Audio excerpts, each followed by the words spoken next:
हाँ बेटा, अमित परिवार यूट्यूब चैनल पर आप सभी का हार्दिक मंगलमय स्वागत है। हम लोग ट्रांजिस्टर का प्रयोग एज ए एम्पलीफायर यानी प्रवर्धक के रूप में कर रहे थे, उसको हम लोग स्टडी कर रहे थे, अध्ययन कर रहे थे। तो आप कॉमन बेस मोड में जो है ट्रांजिस्टर का प्रयोग एज ए एम्पलीफायर हम लोग आज स्टडी करेंगे। तो कॉमन बेस जो बेटा आपका एम्पलीफायर होगा, पीएनपी ले लीजिए चाहे एनपीएन। तो यहाँ पर हम लोग अगर पीएनपी ट्रांजिस्टर ले लेते हैं, ठीक है बेटा। चलिए, ये हो गया आपका पीएनपी। मैं ट्रांजिस्टर बना देता हूँ।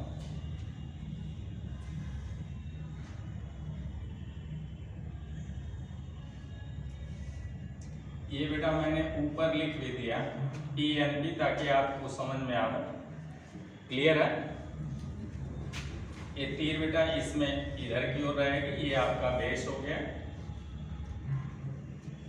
ये इमीटर हो गया और इधर आपका कलेक्टर।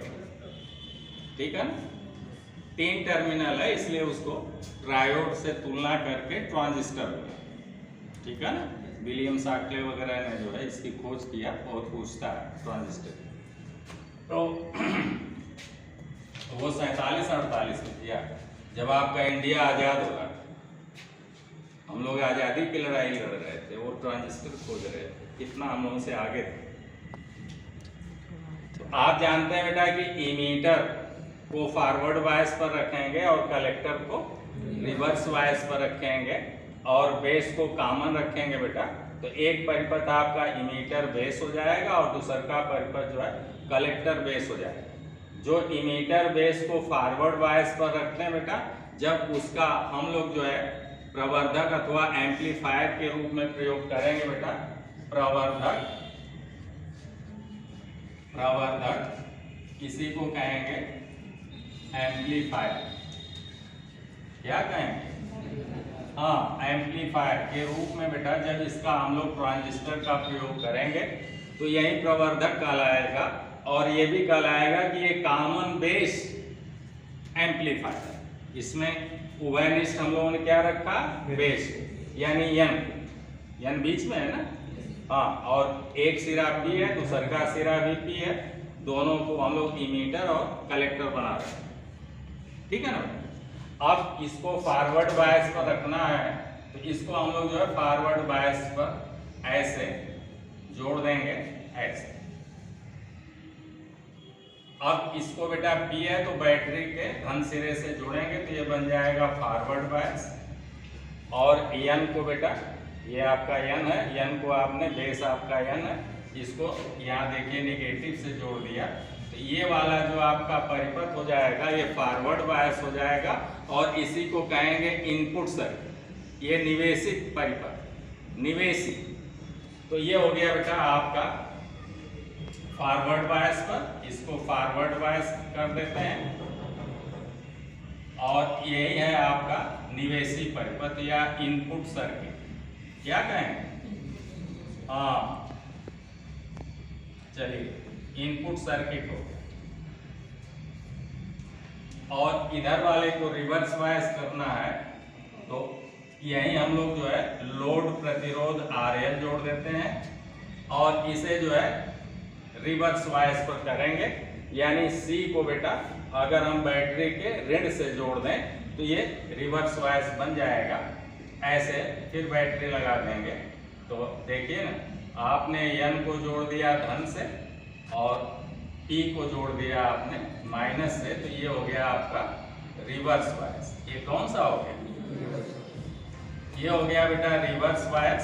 दिख रहा है कि नहीं? ये हो गया बेटा रिवर्स बायस और इसे ही कहते हैं आउटपुट सर्किट। इसे क्या कहेंगे? हाँ बेटा, आउटपुट। ये हो गई आपकी सर्किट।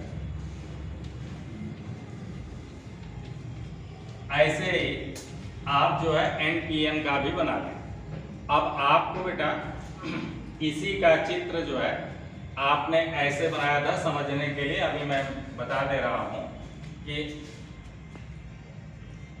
अभी मैं मिटा दूंगा फिर बाद में, क्योंकि इधर और भी लिखना है। तो देखिए, आपने एक परिपथ इसी को बेटा आप लोगों ने ऐसे बनाया था, सिंबल जब नहीं बनाए थे तब आप लोगों ने ऐसे बनाया था। ये हो गया आपका P और ऐसे यहां से जोड़ दिया, यहां से बेटा ऐसे जोड़, इसे फॉरवर्ड बायस कर दिया और इसे रिवर्स बायस कर दिया। यहाँ लोड प्रतिरोध जो है RL लगा दिया, ये हो गया RL। यहाँ पर जो है RI लगा दिया, ठीक है। और जिस सिग्नल को बेटा प्रवर्धित करना है उस सिग्नल को आप यहाँ इनपुट करेंगे। तो यहाँ पर अगर कोई निर्बल AC सिग्नल है बेटा, तो वही आपकी ये निवेशित निर्बल सिग्नल AC हो। इसी की वोल्टता बढ़ानी है, इसी के धारा के मान को बढ़ाना है, इसी की शक्ति को भी बढ़ाना है, जिसका कि आयाम बेटा बहुत कम है। तो यही चित्र जो है हम लोग यहाँ भी अब बना देते हैं। यहाँ पर आपका हो जाएगा RI, ये कौन सा हो गया, यानी इनपुट सर्किट का प्रतिरोध, जिसको आप लिखे हैं कि इसका मान लगभग 20 ओम के करीब रखते हैं, ठीक है। हाँ बेटा, और इधर वाले का जो मान है वो हम लोग 10 के घाते 6 मेगा ओम तक रखते हैं, ठीक है। तो ये हो गया आपका RL बेटा। चलिए, अब यहाँ पर आप जो है जिस सिग्नल को बेटा, जिस AC सिग्नल को प्रवर्धित करना है वो निर्बल सिग्नल जो है, यहाँ पर देखिए ना, ये आयाम ये ऐसे है, ये कहानी आप लोगों को बताई भी गई है। तो ये बेटा निवेशी, ये हो गया आपका निवेशी AC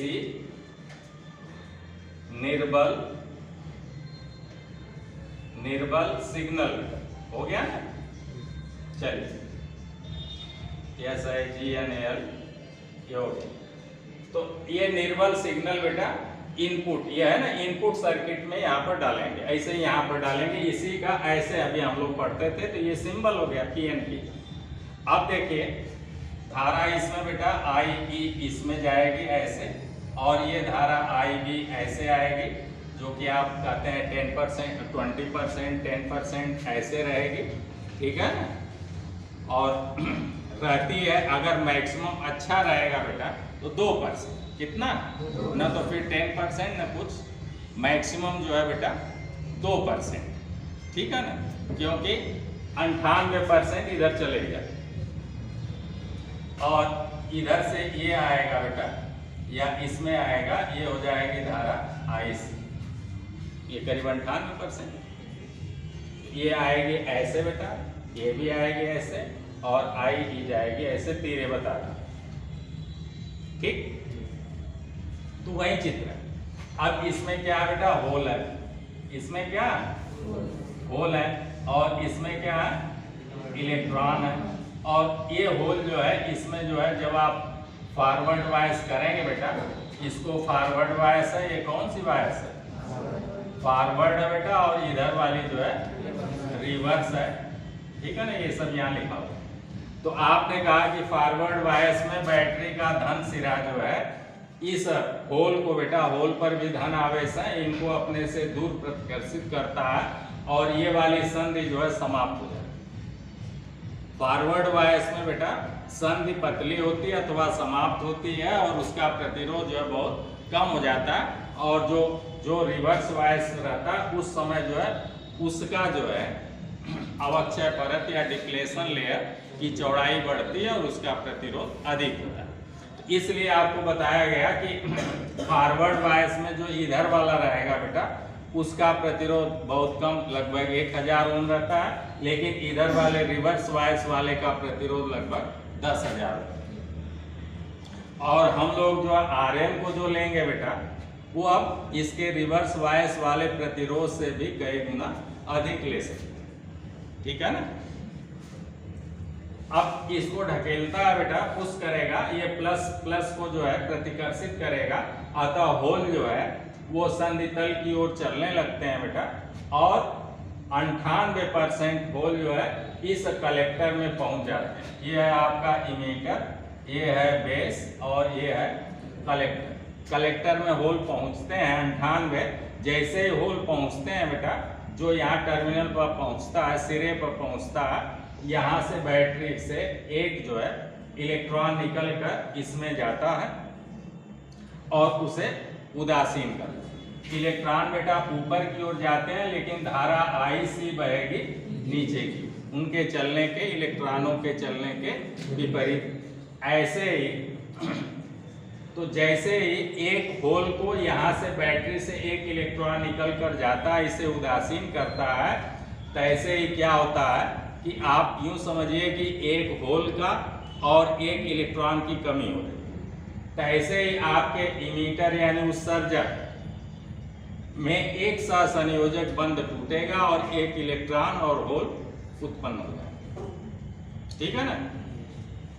अब होल क्या होगा बेटा, होल तो आगे जाएगा, उसको प्रतिकर्षित बैटरी का धन सिरा करेगा, धन ध्रुव, होल तो आगे बढ़ेगा, लेकिन इलेक्ट्रॉन जो इसमें डेवलप होगा, उस इलेक्ट्रॉन को बैटरी का ये धन सिरा खींच लेगा। तो इलेक्ट्रॉन उतरेंगे नीचे की ओर, लेकिन धारा बहेगी ऊपर की ओर। इस तरह से धारा IE का जन्म हो जाता है। धारा इमीटर धारा IE का जन्म हो जाता है। देखिए IE ऊपर की ओर ऐसे जा रही है, ये इमीटर धारा ऐसे। फिर 2% जो आपके इलेक्ट्रॉन और होल है बेटा, वो मैच कर जाते हैं, इसलिए यहाँ 100% होल नहीं पहुँचते हैं।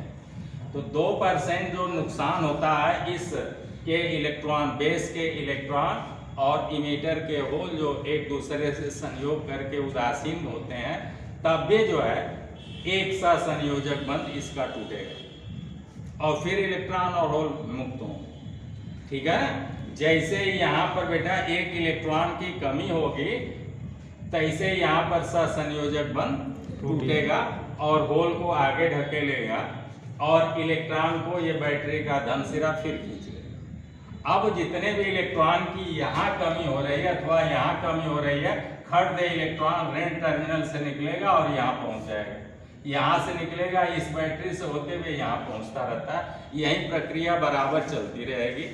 यानी जितने भी इलेक्ट्रॉन को ये खींचकर इधर ले आएगी बैटरी, उसको उतारेगी। जैसे इसमें एक इलेक्ट्रॉन ने इससे जो है बेटा संयोग करके उदासीन हुआ, यहाँ से एक इलेक्ट्रॉन निकलेगा, ऊपर की ओर जाएगा, लेकिन धारा का बहना IB का जो है नीचे की ओर होगा, इधर की ओर होगा। ऐसे यहाँ से भी तो इलेक्ट्रॉन को बेटा ये सर्कुलेट कराता है, इलेक्ट्रॉन को ये सर्कुलेट कराता रहेगा। यहाँ भी इलेक्ट्रॉन भेजेगा और इसमें भी इलेक्ट्रॉन भेजेगा। इस तरह से यहाँ का सहसंयोजक बंध टूटकर इलेक्ट्रॉन जो है बेटा उतर कर इसमें और इधर इसमें चढ़ते हैं, जाते हैं। और जब जब यहाँ उदासीन होगा होल अथवा यहाँ पर होल उदासीन होगा, दोनों दशाओं में यहाँ का सहसंयोजक बंध आपके इमीटर का टूटता है और होल और इलेक्ट्रॉन को वो उत्पन्न करता रहता है। यही प्रक्रिया अनवरत चलती है। तो ये बेटा अब इसी ट्रांजिस्टर का प्रयोग हम लोग, अगर PNP ट्रांजिस्टर का प्रयोग हम लोग एज ए एम्पलीफायर कर रहे हैं, तो आपका देखिए ना, धारा में अगर बेटा हम लोग यहाँ से, आपको ये भी बात बताई गई बेटा कि अगर हम लोग एम्पलीफायर के रूप में प्रयोग करेंगे तो क्या होगा। तो आपने कहा कि जब निवेशी सिग्नल का बेटा अर्ध धनात्मक वाला चक्र चलेगा तो इसके फॉरवर्ड विभव को बढ़ा देगा, जिससे धारा IE का मान बढ़ जाता है। तो यहाँ पर जो हमें मिलेगा बेटा वो जो है प्रवर्धित वोल्टता ऐसे मिलेगी। यहाँ पर प्रवर्धित वोल्टता ऐसे यही मिल रही, और यहाँ पर बेटा हम लोगों की पुअर वोल्टता, बोलिए आयाम बेटा कम है, यहाँ पर आयाम इतना ऐसे। ठीक है ना। तो ये बातें आपको बताई गई कि भाई जैसे ये इसके जो है पॉजिटिव, हाफ पॉजिटिव AC का इस परिपथ में एंट्री लेगा बेटा, तो इसके धन विभव को बढ़ा देगा, जिससे IE बढ़ेगा और उसी अनुपात में IC भी बढ़ जाएगा। ठीक है ना। तो आपने आउटपुट बेटा ये सर्किट है, तो इसे हम लोग कहेंगे धारा लाभ। तो धारा लाभ के लिए हम लोगों ने फार्मूला लिखा बेटा। एक ये बात सब समझ में आ रही है? बोलिए भाई ना। तो ये मैं आपको बेटा समझने के लिए बताया। अब इसी में अगर आप लिखते हैं धारा लाभ, कॉमन बेस एम्पलीफायर में धारा लाभ, या फिर कहेंगे बेटा करंट एम्पलीफिकेशन या करंट गेन बोलेंगे, हिंदी में कहेंगे धारा लाभ या धारा प्रवर्धन, क्या कहेंगे? हाँ बेटा धारा प्रवर्धन कहेंगे।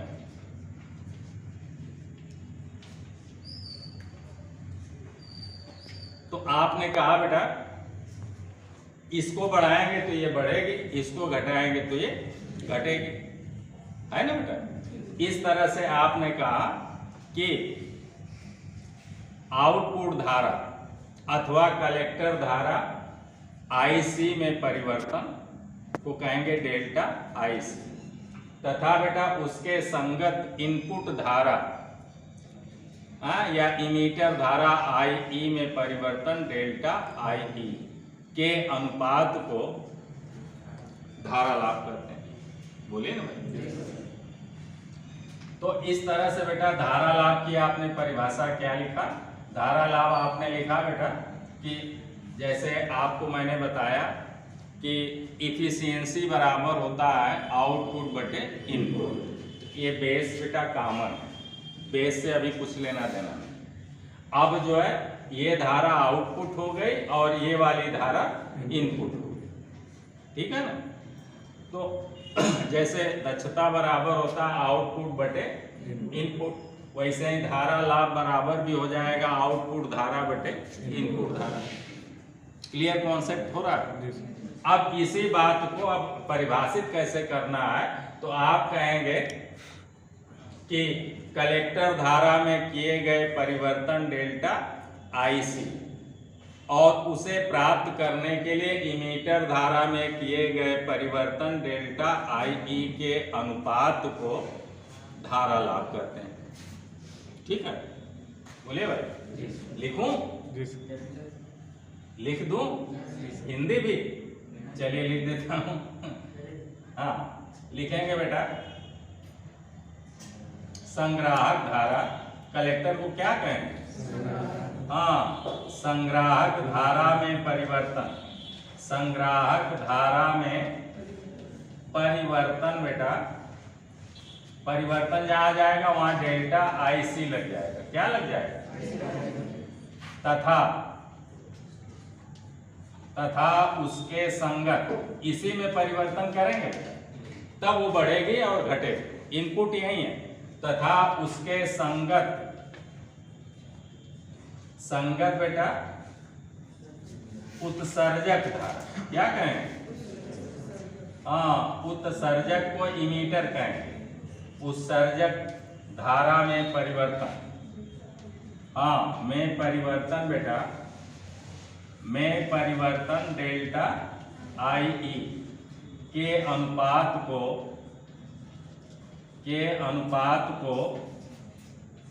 धारा लाभ करते हैं या धारा प्रवर्धन करते हैं या धारा एम्प्लीफिकेशन करते हैं या करंट गेन करते हैं को धारा लाभ करते हैं। क्लियर हो गया? चलिए बेटा, तो ये तो रहा हिंदी में बेटा।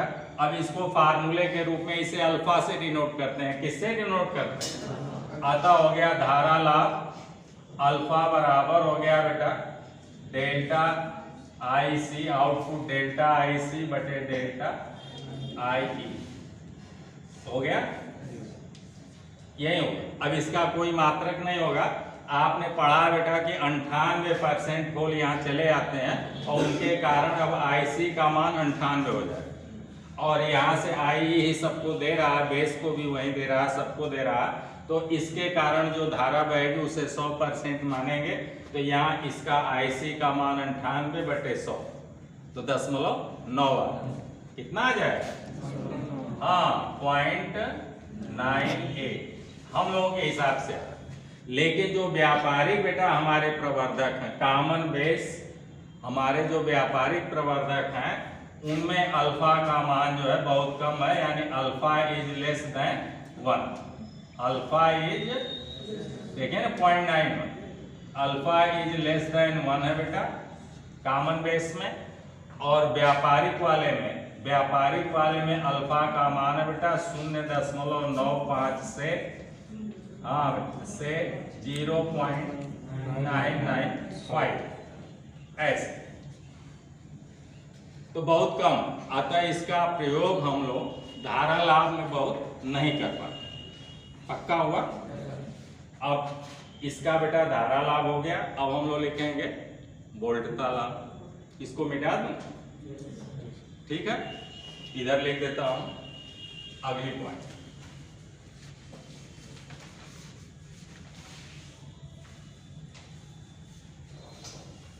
धारा लाभ के बाद बेटा हो गया आपका अगली पॉइंट हो गई ना, एक इसका बेटा कौन सा प्रवर्धक हम लोगों का कॉमन बेस एम्पलीफायर। ठीक है ना? अब लिख रहा है बेटा इसका हम लोगों ने लिखा धारा लाभ, अब लिखेंगे वोल्टता लाभ। वोल्टता लाभ या बेटा वोल्टेज प्रवर्धन या वोल्टेज एम्पलीफिकेशन, और इसे अल्फा से डिनोट किया बेटा। अब इसे कैपिटल ए से, ए फॉर एम्पलीफिकेशन। तो यहाँ पर जो वोल्टेज मिलेगा बेटा उसे कहेंगे वीओ, आउटपुट वोल्टेज वीओ, और इनपुट यहाँ से जो वोल्टेज जाएगा बेटा, वोल्ट मीटर समांतर क्रम में जुड़ता है, यहाँ लगा देंगे तो वोल्टेज मालूम हो जाएगा। ये हो जाएगा आपका इधर का वोल्टेज वी है, या यहाँ से जो वोल्टेज आपका जाएगा वो वी आई हो गया फॉरवर्ड। तो इस तरह से हो गया बेटा वी ओ बटे वी आई। अब देखिए V बराबर आई आर होता, ओम के नियम से क्या होता है, एक तो यही फार्मूला हुआ, दूसरा का फार्मूला बेटा इसी को और डेवलप करेंगे तो V बराबर आई आर। तो यहाँ पर आउटपुट वोल्टेज VO बराबर होगा यहाँ की धारा IC गुणे RL। बोलिए ना, V बराबर आई आर, तो VO बराबर हो गया डेल्टा IC गुणे RL। हो गया कि नहीं? अब तो आपने दूसरे बढ़ा दिया, चलिए कोई बात नहीं। तो हो गया। अब आप लिखेंगे बेटा VO की जगह पर हम लिख दे रहे हैं डेल्टा IC बटे बेटा गुणे RL, और पूरे के बटे में बेटा लिखेंगे VI। यहाँ से V बराबर आई आर वाला लगाएंगे फार्मूला बेटा, तो हम लोग लिखेंगे डेल्टा आई ई गुणे आर आई। क्या लिखेंगे? हाँ, यहाँ V बराबर आई आर फार्मूला ये है V आई कितना हम लोग आई फॉर इनपुट या निवेशित वोल्टता बराबर लिखेंगे निवेशित धारा गुणे निवेशित प्रतिरोध। बोलिए ना भाई, तो हो जाएगा बेटा डेल्टा आई ई गुणे क्या हो जाएगा, हाँ ये भी मैच कर रहा है, गुणे आर आई हो जाएगा। अब इसी बात को बेटा हम लोग ऐसे भी लिख सकते हैं A बराबर हो गया, इसको हम लोग कहेंगे, अभी आपने पढ़ा कि इसको कहते हैं अल्फा। इसको क्या कहते हैं? अल्फा। इतने की जगह पर आप अल्फा भी लिख देंगे तो हो जाएगा अल्फा गुणे RL बटे RI। ये भी हो गया फार्मूला। बोलिए भाई। अब बेटा इसको कहते हैं धारा प्रवर्धन, धारा लाभ या धारा प्रवर्धन, और इसे कहते हैं प्रतिरोध प्रवर्धन। RL बटे RI को क्या कहें? हाँ, इस तरह से हो गया बेटा वोल्टेज प्रवर्धन बराबर वोल्टेज, हाँ प्रवर्धन दिख रहा है कि नहीं? 11 वोल्टेज प्रवर्धन बराबर हो गया बेटा, अल्फा को कहेंगे धारा लाभ या धारा प्रवर्धन। क्या कहेंगे? धारा प्रवर्धन या धारा लाभ बेटा, और गुणे हो जाएगा, इसे कहते हैं प्रतिरोध प्रवर्धन। प्रतिरोध प्रवर्धन। बेटा तो ये फार्मूला ऐसे भी हिंदी में इसी बात को कह सकते हैं। ये भी आपका फार्मूला यहां से बन गया। वोल्टेज प्रवर्धन बराबर धारा प्रवर्धन गुणे प्रतिरोध। ठीक है ना। और इसका मान ज्यादा, बहुत ज्यादा है, 1000 करीब है। ऐसे क्लियर है भाई। अब हम लोग बेटा अगला लिखेंगे शक्ति प्रवर्धन।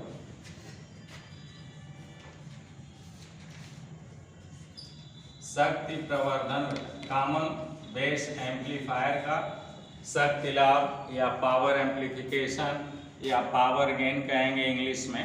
तो पावर P बराबर भी है तो वही हो जाएगा। तो शक्ति प्रवर्धन, तो शक्ति P बराबर भी आई वाला फार्मूला लगा दें बेटा। तो यहाँ पर हो गया V गुणे I, आउटपुट पावर बटे इनपुट पावर। तो शक्ति प्रवर्धन बराबर PO बटे PI।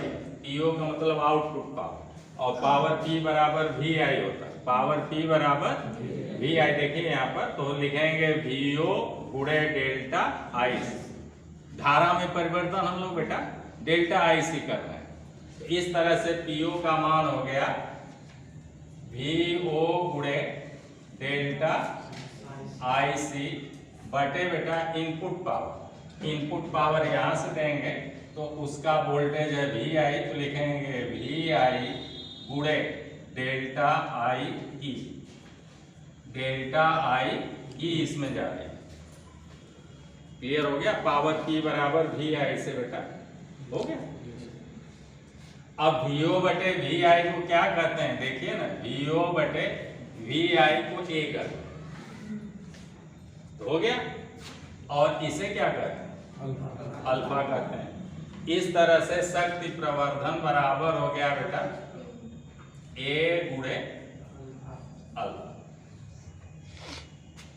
डेल्टा IC बटे डेल्टा I को देखिए, डेल्टा IC बटे डेल्टा I को धारा प्रवर्धन अल्फा कहते हैं। इसके जगह पर हमने अल्फा लिख दिया। और VO बटे VI को वोल्टेज लाभ A कहते हैं। A गुणे अल्फा हो गया। शक्ति प्रवर्धन बराबर एक फार्मूला ये भी बन गया आपको। शक्ति प्रवर्धन के लिए एक फार्मूला ये भी बन गया। शक्ति प्रवर्धन के लिए एक फार्मूला ये भी बन गया। ठीक है ना। अथवा A का मान रख दें बेटा। A का मान रख देंगे तो शक्ति प्रवर्धन A बराबर देखिए ना, यहाँ A के जगह पे ये मान रख दीजिए अल्फा गुणे RL बटे RI। तो यही लिख देंगे अल्फा गुणे RL बटे RI और गुणे एक अल्फा और है तो गुणे एक अल्फा और रख दिया। तो बराबर हो गया, अल्फा में अल्फा का गुणा हो गया तो हो गया अल्फा स्क्वायर गुणे RL बटे RI। यही हो गया शक्ति लाभ का फार्मूला। किस रूप में हो गया, I स्क्वायर R के रूप में हो गया। अल्फा का वर्ग, बोलिए भाई, हम लोग लिखते हैं ना पावर P बराबर VI अथवा I स्क्वायर R। तो I स्क्वायर, I के जगह पर है बेटा धारा लाभ का वर्ग गुणे प्रतिरोध प्रवर्धन I स्क्वायर R। ये हो गया बेटा शक्ति लाभ बराबर। तो यही आपने पढ़ा है शक्ति लाभ का। इस तरह से ये फार्मूला हो गया अल्फा स्क्वायर गुणे RL बटे RI। क्लियर हो गया। लेकिन हम लोग बेटा इसका अधिकांशतः प्रयोग नहीं करते हैं। कॉमन बेस का भी जनरली नहीं करते हैं और कॉमन कलेक्टर का यानी CC का भी नहीं करेंगे। हम लोग कॉमन एमीटर का प्रयोग ज़्यादा करते हैं क्योंकि वो हमें तीनों लाभ देता है। धारा लाभ भी दे देता है और वोल्टेज भी बढ़ा कर दे देता है और तो वो शक्ति लाभ देता है। तो इस तरह से कॉमन एमीटर को ज़्यादा पसंद किया जाता है, इन लोगों को पसंद नहीं करते। क्या क्लास यहीं ओवर किया जाता है और फिर कल मिलते हैं अगले लाइव क्लास में या अगले ऑफलाइन क्लास में। तब तक के लिए आप लोगों को ढेर सारी मंगलमय शुभकामनाएं। धन्यवाद।